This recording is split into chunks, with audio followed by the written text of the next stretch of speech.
Actualmente, sus actividades académicas es profesor de grado de patentes de invención de la Facultad de Derecho de la Universidad de Buenos Aires.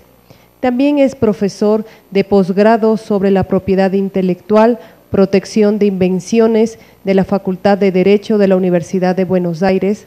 Es miembro del Consejo del Centro de Estudios Interdisciplinarios de Derecho Industrial y Económico, Facultad de Derecho, Universidad de Buenos Aires. Miembro del Consejo de Administración de la Asociación Internacional de Economía, miembro de la Comisión Evaluadora del FONTAR de la Secretaría de Ciencia y Tecnología, CECIT. Ya lo tenemos al doctor Jorge Kors. Muy buenas tardes, estamos saludándole. Estamos en el Seminario Internacional Mercado de Medicamentos. Estamos con estudiantes, profesores y público en general, escuchando su conferencia, que usted nos va a hablar sobre la protección de las patentes de medicamentos en el seno de la OMC y OMS. Doctor, por favor, adelante, le escuchamos. Hola, ¿cómo les va? Espero que me estén escuchando bien. Yo sí. Me veo, estoy un poquito torcido, pero si llego. Sí lo estamos escuchando. Adelante, por favor. Bueno, muchas gracias. Agradezco mucho la participación en este seminario.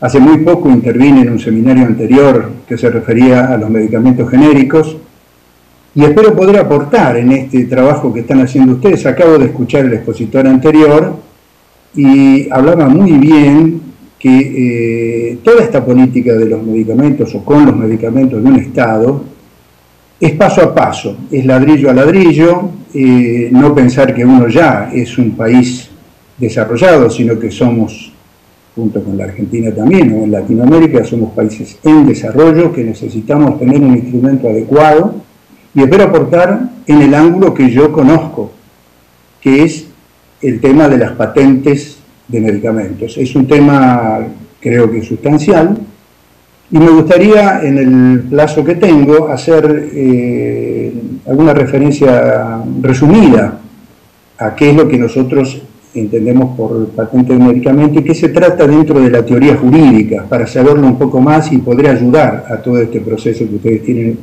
en adelante. En primer lugar, quiero decir que cuando entramos a analizar el tema de las patentes, entramos en lo que en derecho se denomina la propiedad inmaterial, los bienes inmateriales. Dentro de esto estamos en el campo de las ideas. Las ideas, jurídicamente hablando, tienen un sistema de libre circulación. Esto es, así como yo transmito estos conocimientos y ustedes transmiten también, me transmiten a mí otros conocimientos, preguntas y todo lo que compagina el conocimiento humano, es de libre circulación. No es una concepción nueva, es la teoría del derecho después de la Revolución Francesa y a eso le debemos el avance de la humanidad que ha galopado durante tanto tiempo y de una manera muy impactante en el último periodo. Cuando yo quiero decir esto y hablo de la libre circulación de las ideas, digo que las patentes de invención son una excepción monopólica a este principio. No es el principio en sí, lo digo para que pensemos que muchas veces un concepto vulgar y que se han ocupado en general las empresas multinacionales que tratan de proteger cada vez más sus invenciones, no todo es patentable. No todo es patentable y para que esto ocurra tiene que cumplirse con ciertos requisitos para poder estar dentro de esta excepción monopólica. Este principio de monopolio implica que es una propiedad individual por un plazo determinado. Durante este periodo ejercen todas las posibilidades de tener beneficios económicos y la obligación de hacer conocer todas las ideas que tienen este invento. Si definimos el invento es una creación de la mente humana para resolver problemas técnicos que se han generado en la humanidad. Esta creación de la mente humana divide lo que es un invento de un descubrimiento. Es importante saberlo esto porque hemos retrocedido bastante en el último periodo dentro de la teoría jurídica, pues la teoría jurídica siempre se refiere al invento como creación de la mente humana y no como descubrimiento de aquello que está en la naturaleza y ya ella nos brinda esto a lo cual podemos acercarnos. Podrá haber patentes de proceso para llegar a este descubrimiento en la naturaleza, pero no del objeto en sí. Nadie puede pensar que es propietario o titular de un determinado mineral o de un planeta, o tal vez de una parte del cuerpo humano, por ejemplo, un gen. Esta afirmación, que hoy en teoría es absolutamente actual, ha entrado en discusión también por las nuevas investigaciones biotecnológicas, en donde en algunas latitudes, por ejemplo en el derecho europeo o en el derecho norteamericano, se han registrado patentes de genes humanos, y esto contraviene completamente la teoría jurídica. Sin embargo, es de absoluto interés para los laboratorios biotecnológicos que avanzan en ese sentido. Dicho esto, y concentrándonos en lo que significa esta cuestión dentro del ámbito internacional, podemos centrar la cuestión de las patentes de medicamentos como un tema donde siempre ha existido una contradicción con la teoría general de la libre circulación en materia de medicamentos. La salud pública como valor siempre se ha contrapuesto a este concepto de monopolio. Acá hay dos valores en juego que distancian de una manera muy importante lo que significa una patente de invención en materia de medicamentos y de salud pública y una patente de invención en cualquier otro rubro. Digo, pensemos, uno puede tener una invención en un motor de avión, en un auto, en una taza de café, en lo que ustedes quieran. Esto es una incidencia donde la ley actúa para tratar de otorgar beneficios económicos, de impulsar la investigación, pero cuando entran a regir los valores de la salud pública, nos encontramos frente a una contradicción muy fuerte, que es este derecho humano, que es la salud pública, que ha sido consagrado en muchos tratados internacionales. Y ahí es donde nosotros podemos destacar la función de la Organización Mundial de la Salud, que se ha ocupado fundamentalmente de la protección de la salud y el acceso a los medicamentos. ¿Dónde se ha sostenido la Organización Mundial de la Salud en estos conceptos? En primer lugar, por la Declaración de los Derechos Humanos de 1948, en donde aparece la salud pública como un verdadero derecho humano a proteger. Y en 1966, el Pacto Internacional de los Derechos Económicos, Sociales y Culturales. Ahí se declara abiertamente lo que significa este derecho humano y la protección de cada uno de los estados en esa. Este esfuerzo enorme que hizo la organización, y que sigue haciendo la Organización Mundial de la Salud, se ha visto de alguna manera contrapuesto por los avances en lo que ha significado la propiedad en materia de derechos intelectuales. En el año 1994, mediados de 1994, se aprueba el Tratado de los ATPIC, que es un tratado complementario a la creación de la Organización Mundial de Comercio. Estos tratados accesorios, que son los que se refieren a la propiedad intelectual, se han incorporado como materia de protección dentro de este ATPIC, y los ATPIC han establecido cuáles son los estándares mínimos para proteger las patentes. Hasta la existencia de los ATPIC, muchos países, entre los cuales estaba la Argentina, con una ley muy antigua, del año 1864, donde se establecía que los productos medicinales no eran patentables, sí los procedimientos, pero los productos no. No era una posición aislada, muchos países desarrollados y en vías de desarrollo sostenían esta tesitura justamente en protección al valor de la salud pública. Esto fue sostenido básicamente en las legislaciones del siglo XIX y XX, en donde existía a través de la ley francesa, que era la más famosa de su momento y que fue modelo para la mayoría de las legislaciones de esas épocas, en donde no se patentaban los productos farmacéuticos. Es decir, ahí había, sí, libre circulación de los productos, no de los procesos. Podía haber uno u otro proceso patentado, pero alguien con otro proceso distinto podía perfectamente llegar a eso.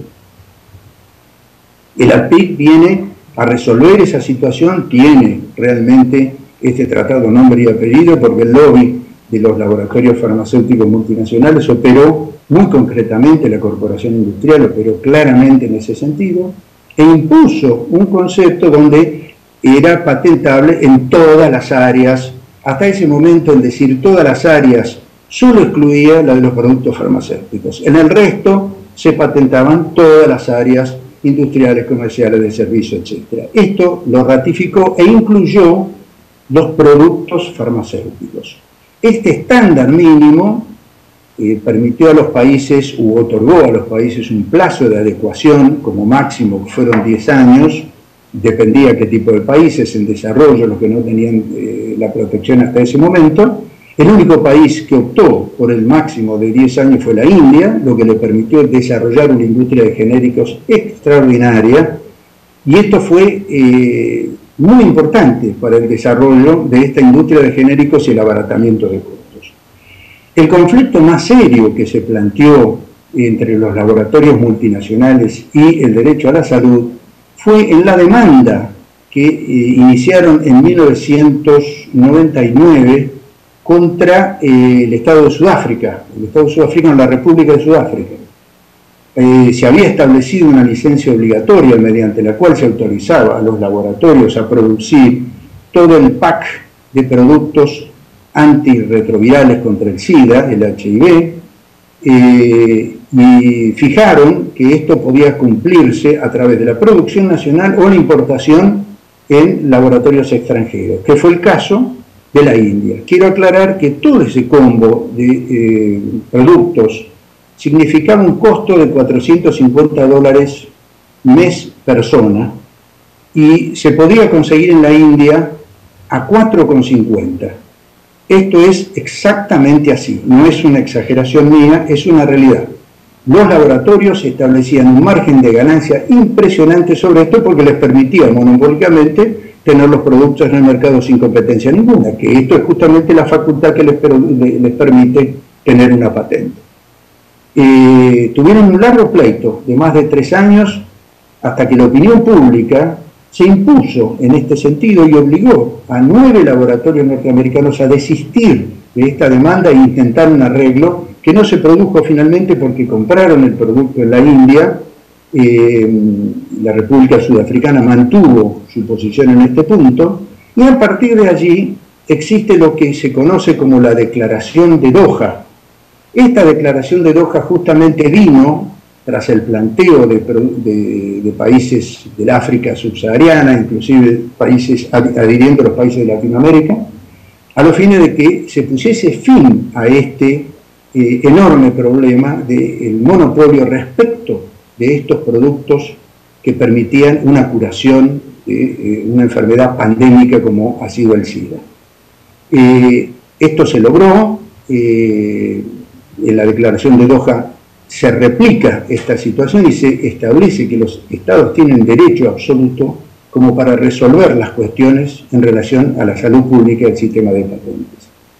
Me parece que es un avance muy importante, pero no cabe ninguna duda que existe una situación de tensión, digamos, en lo que es el concepto de salud pública para la Organización Mundial de la Salud y para la Organización Mundial de Comercio. Esta situación de tensión se mantiene, es así, pero hay muchos avances que los países en desarrollo hemos podido lograr. Es importante que esto seguramente va a ser tenido en cuenta en Ecuador, lo es. Yo ya, como dije antes, he participado en otro seminario, me pareció extraordinario el nivel de los funcionarios y quienes participaron allí, y la manera en que están trabajando hasta ahora, porque tener la posibilidad de un código de conducta como el que están trabajando en productos farmacéuticos me parece extraordinario, realmente lo avalo y hasta diría lo envidio, porque este es un trabajo que en la Argentina también hay que hacer. Me parece, y agregaría yo para finalizar, que a esta mesa le falta una pata, que son las oficinas de patentes. ¿Por qué digo esto? Me parece que las oficinas de patentes juegan un rol fundamental en lo que significa el sistema de patentes en cada uno de los países. el derecho de patentes es meramente una herramienta que puede ser usado y debe ser usado por cada Estado en su propio beneficio y su población, por supuesto. Los países desarrollados saben muy bien cómo usar esta herramienta y tratar de proteger al máximo estos derechos. Ustedes saben que las patentes, para ser aprobadas como tales, requieren tres cosas. Una, ser novedosas. En segundo lugar, tener altura inventiva. Y en tercero, aplicación industrial. Todas las oficinas de patente del mundo se guían por estas cuestiones, pero no todas tienen el mismo alcance en sus definiciones. Justamente la TPIC no define cada una de estas características y permite a cada Estado y sus organismos administrativos a fijar sus estándares, tanto en lo que es novedad, que se refiere a una novedad universal, y esto está aceptado por todos los países, pero sin la altura inventiva, que es un problema muy serio, dado que en los países centrales, en Estados Unidos, por ejemplo, su nivel de protección de altura inventiva es muy bajo. Parecería curioso esto, pero es así, en donde se patenta todo lo que viene y se impide con esto justamente una libre comercialización y una libre investigación de lo que resulte en este plano. No es exactamente así en la Unión Europea, donde el nivel es mucho más alto, pero los estados, como los nuestros, nos interesa mucho que lo que se patente, dado que es una excepción al principio de libre circulación de ideas y da un monopolio en la acción en los mercados, tenga un alto nivel técnico y tecnológico. Esto es lo que nosotros tenemos que saber, y acá la herramienta está en manos de las oficinas de patentes. A mí me parece que justamente las oficinas de patentes juegan un rol muy importante en esto, y haría unas recomendaciones o algunas ideas en donde la Organización Mundial de la Salud también está ocupándose de estas cuestiones, es establecer, por un lado, las bases de datos mundiales, que cada uno de los registros pueda munirse de una base de datos tecnológico de muy alto nivel, referido esto a las patentes de invención. ¿Cuáles son las patentes que en este momento están o en trámite o registradas en cada uno de estas oficinas? Además, se permite también el acceso al conocimiento de esa tecnología. Es un gran banco de datos en donde hay que acceder a esta información que es pública, no es usable por quien no es el titular, pero si es conocible se puede seguir investigando a través de ello. Por lo tanto, es fundamental la existencia de un banco de datos mundial en donde existen ya, en algunas experiencias asiáticas y en el Pacífico Occidental, ya existe una trama como para juntar esa base de datos, probablemente haya otras que yo no conozco, pero es fundamental tenerlo. La segunda cuestión que me parece importante para tener en cuenta en una oficina de patentes es establecer una guía de búsquedas, es decir, que permitan detalladamente ir paso a paso en saber qué es lo que realmente está patentado e impide que otros tengan el libre uso de esto para su explotación comercial o industrial, porque ahí hay vallas que son muy formales y muy difíciles. Digo, para los propios técnicos es una carrera de obstáculos poder llegar a saber exactamente cuál es el sistema de patentamiento y cuáles son los límites que eso puede tener, que es muy importante para los medicamentos genéricos, aquello que sí se puede producir en cada uno de los países sin límite, dado que o no hay patente, o si la tuvo venció, o no se trata de la misma patente, o es otro proceso, etc. Esto es un elemento fundamental que tiene que tener en sus manos una oficina de patentes.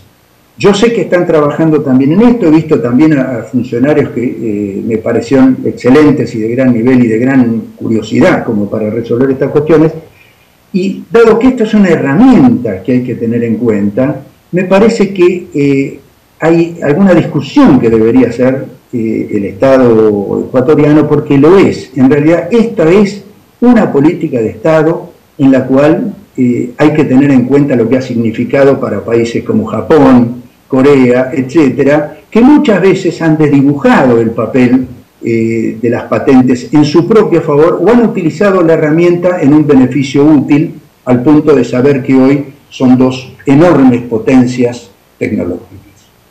Bueno, queridos amigos, hasta acá sigo y paré. Ahora me preguntan todo lo que ustedes quieran, si es que lo sé. Muchísimas gracias, doctor Jorge Kors.